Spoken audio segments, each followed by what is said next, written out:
Haleluya, Salam. Matius 24 ayat 3. Ketika Yesus duduk di atas bukit Zaitun, datanglah murid-muridnya kepadanya untuk bercakap-cakap sendirian dengan dia. Kata mereka, "Katakanlah kepada kami bila manakah itu akan terjadi, dan apakah tanda-tanda kedatanganmu dan tanda kesudahan dunia?" Ayat 4, jawab Yesus kepada mereka, "Waspadalah supaya jangan ada orang yang menyesatkan kamu.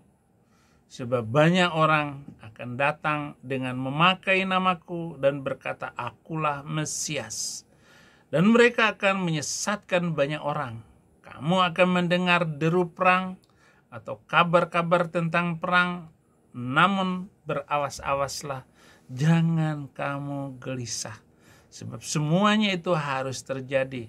Tetapi itu belum kesudahannya. Sebab bangsa akan bangkit melawan bangsa dan kerajaan melawan kerajaan. Akan ada kelaparan dan gempa bumi dan berbagai macam di berbagai tempat. Akan tetapi semuanya itu barulah permulaan penderitaan menjelang zaman baru. Pada waktu itu kamu akan diserahkan supaya disiksa, dan kamu akan dibunuh dan akan dibenci semua bangsa oleh karena namaku.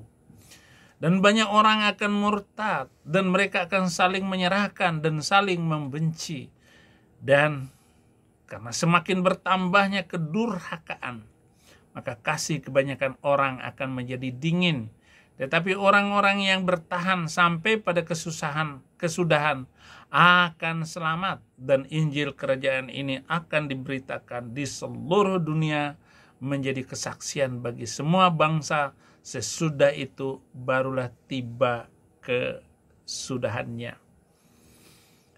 Di ayat yang saya baca wacana tadi, bahwa akan banyak orang murtad meninggalkan Yesus Kristus. Dan mereka akan suka sekali melaporkan. Bayangkan Hani Kristianto itu melaporkan pendeta Saifuddin Ibrahim karena ikut Yesus sementara dia meninggalkan Yesus.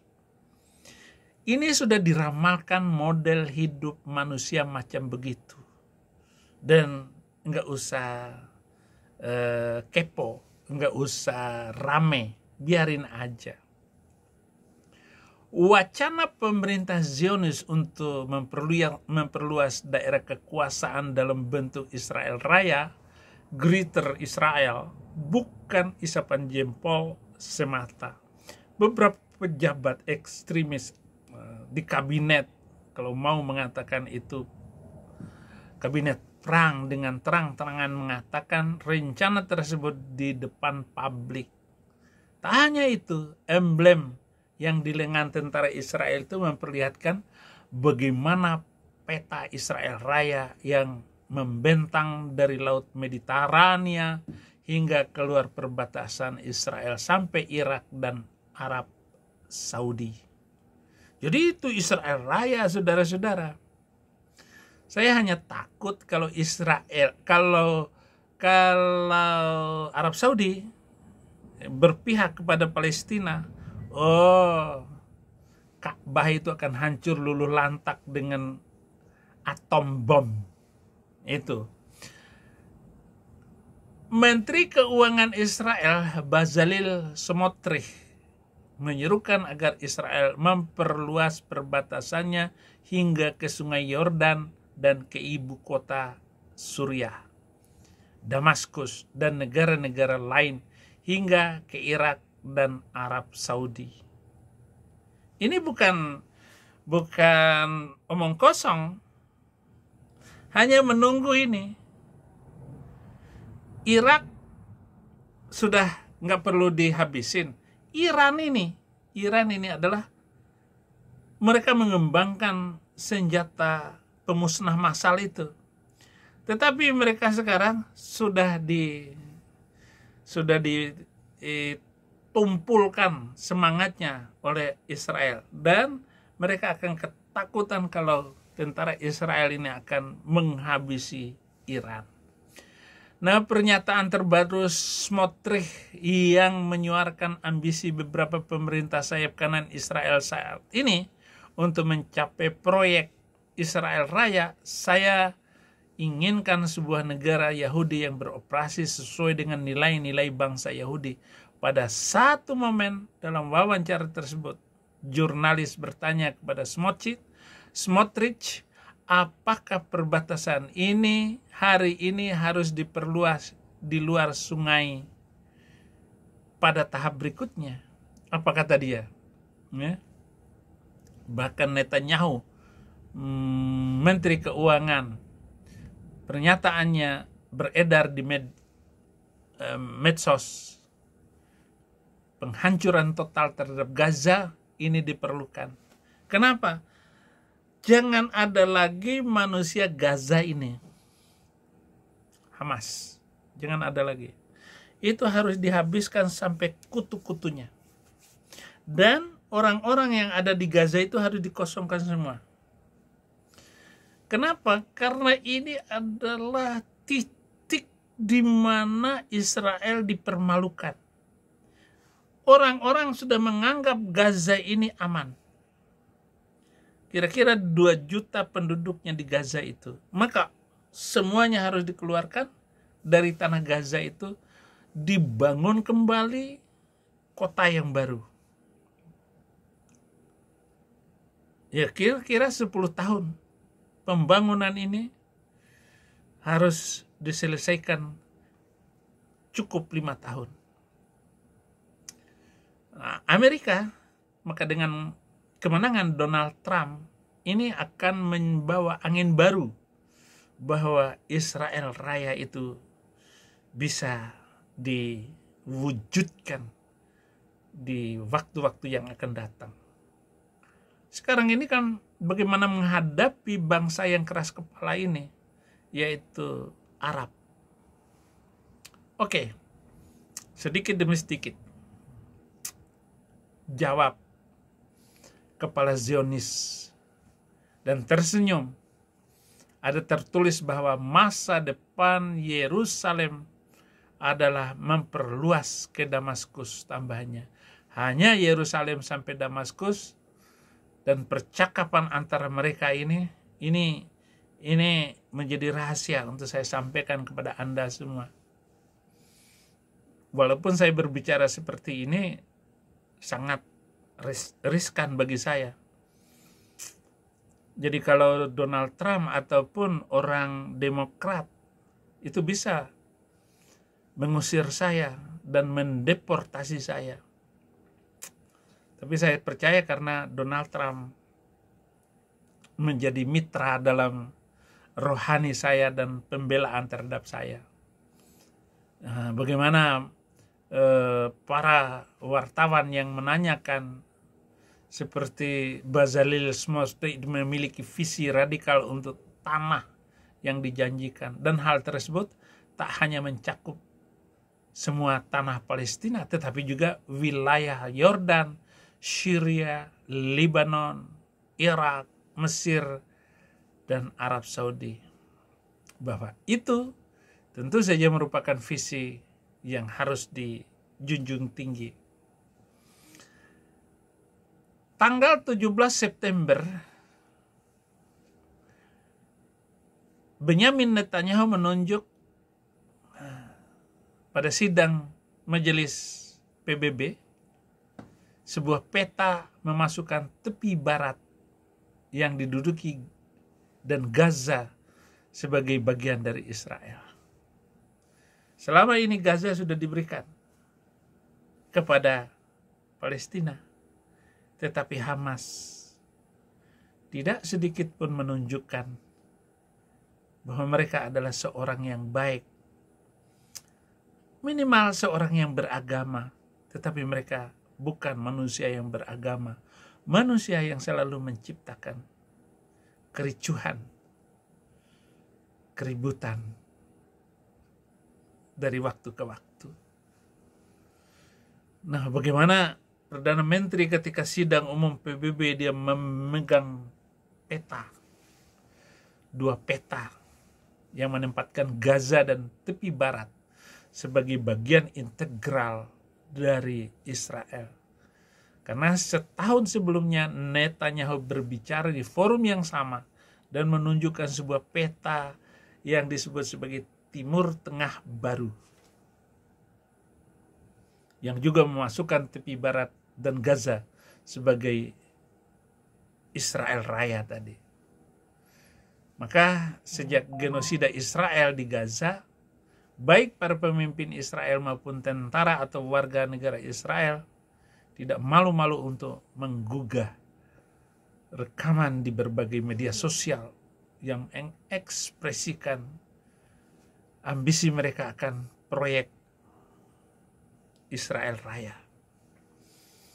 Dan saya adalah tentu saja, setelah saya di Amerika ini, saya akan banyak berbicara dengan hamba-hamba Tuhan dan tokoh-tokoh Israel.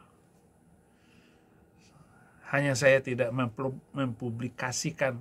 Kalau saya pergi kemarin, misalnya ke San Francisco, Anda tahu saya libur dan 4 hari saya nggak live. Itu semua saya berbicara dan membicarakan hal-hal yang politik seperti ini. Saudara-saudara, yang ketiga adalah Tentara Pasukan Pertahanan Israel, IDF, dengan emblem Israel Raya di seragamnya memicu kemarahan negara-negara Arab, yang ditulis dalam Middle East Monitor. Tanah Israel yang dijanjikan seperti yang digambarkan dalam foto lencana tersebut mencakup wilayah dari Sungai Nil hingga Sungai Efrat, dari Madinah hingga Lebanon, termasuk wilayah-wilayah dari Mesir, Lebanon, Suriah, Irak, Arab Saudi, seluruh Yordan, dan wilayah-wilayah Palestina yang diduduki. Middle East Political Economic Institute,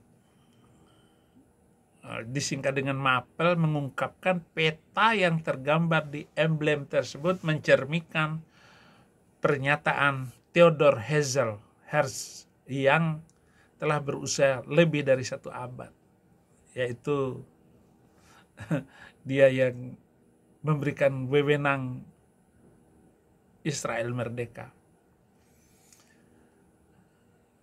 Kalau berdiskusi tentang itu, tuntutan yang akan kami ajukan wilayah dari Sungai Mesir hingga Sungai Efrat, maka contoh yang lebih baru dari perluasan wilayah yang diinginkan dan diekspresikan adalah rencana Oded Yinon dan konsep-konsep geopolitik yang ditulis oleh Cohen sebagai sikap agresif. Dan ini adalah sikap-sikap Israel yang tidak bisa Anda hentikan. Hanya saya keberatan dengan Prabowo yang berani ngomong tidak suka dengan Israel. Bahkan dia mengeluarkan kantongnya sendiri 5 miliar membantu orang Palestina. Sebenarnya ini Pak Prabowo nggak usah ikut-ikut ngomong seperti itu. Nanti aja dulu Pak. Jangan ikut-ikutan dengan Israel. Uruslah negaramu sendiri Pak Prabowo. Nggak usah atur-atur Israel. Nanti orang Israel yang kaya raya itu bisa nyedot dolar di Indonesia. Dan Indonesia bisa lumpuh. Makanya jangan nyinggung Israel, Pak Prabowo. Ini nasihat yang strategis dari saya. Walaupun saya bukan orang politikus, tetapi saya mengerti politik dan ekonomi. Sekali Bapak singgung lagi Israel, nanti ada tokoh yang akan nyedot dolar, sehingga Bapak akan kesulitan ekspor impor. Karena dolar itu diperlukan Sekarang berapa nilai dolar? Bahkan di akhir 2025 ini, kalau Bapak tenang, maka dolar akan bisa turun. Tetapi kalau Bapak singgung-singgung Palestina dan Israel, saya percaya ada kudeta nanti. Memang Indonesia belum ada kudeta,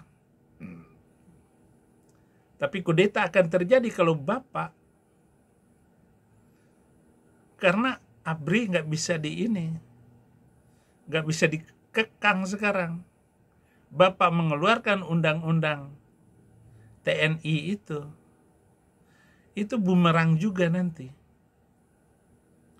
Dan itu sangat mengerikan. Kenapa? Karena gila-gilaan di dalam mencuri uang negara ini, mengkorupsi ini. Jadi Bapak hati-hati. 4. Pandangan mengenai terbentuknya Israel Raya bukanlah hal yang baru atau langka. Rekaman-rekaman sudah lama politisi Tel Aviv, Israel Avi Lipkin, itu menulis pada akhirnya perbatasan kita akan terbentang dari Lebanon ke gurun besar yaitu Arab Saudi, dan kemudian dari Mediterania ke Sungai Efrat. Dan siapa yang berada di seberang Sungai Efrat? Bangsa Kurdi. Dan orang-orang Kurdi adalah teman. Jadi kita memiliki Mediterania di belakang kita, Kurdi di depan kita, Lebanon, dan yang benar-benar membutuhkan payung perlindungan Israel. Dan kemudian kita akan merebut. Dan saya yakin katanya, kita akan merebut Mekah, Madinah, dan Gunung Sinai. Dan untuk memurnikan tempat-tempat itu, untuk mengambil kekuasaan Arab Saudi, Mesir, Syria, Lebanon, dan Yordania tidak menimbulkan kesulitan bagi Israel. Israel dinilai bisa menggulingkan rezim-rezim di negara-negara ini dengan mudah dan mengendalikan tanah mereka. Akan mudah setelah menyebarkan budaya normalisasi dan penerimaan Israel. Tidak ada yang akan menentang Israel seperti Gaza dan Hizbullah menentangnya. Nah, jadi bagaimana? Berani adu argumentasi, sementara argumentasi saya ini adalah ucapan-ucapan kenabian yang akan terjadi. Karena begitu banyak penderitaan yang dialami oleh Israel. Oleh karena itu, Israel Raya mengacu pada perluasan wilayah dan kedaulatan Israel yang mencakup apa yang digambarkan banyak orang Israel sebagai tanah bersejarah dalam Alkitab. Bagi mereka, ini termasuk wilayah Palestina yang diduduki dan dataran tinggi Golan yang diduduki, serta wilayah yang dijelaskan oleh tokoh-tokoh dan pemimpin Israel. Rencana Zionis untuk Timur Tengah adalah seperti yang saya katakan ini. Tinggal Anda mau setuju atau tidak. Tetapi Anda tidak setuju pun, pernyataan-pernyataan saya ini akan terbukti nanti. Karena kata-kata saya ternyata banyak buktinya, saudara-saudara. Terima kasih. Tuhan Yesus memberkati.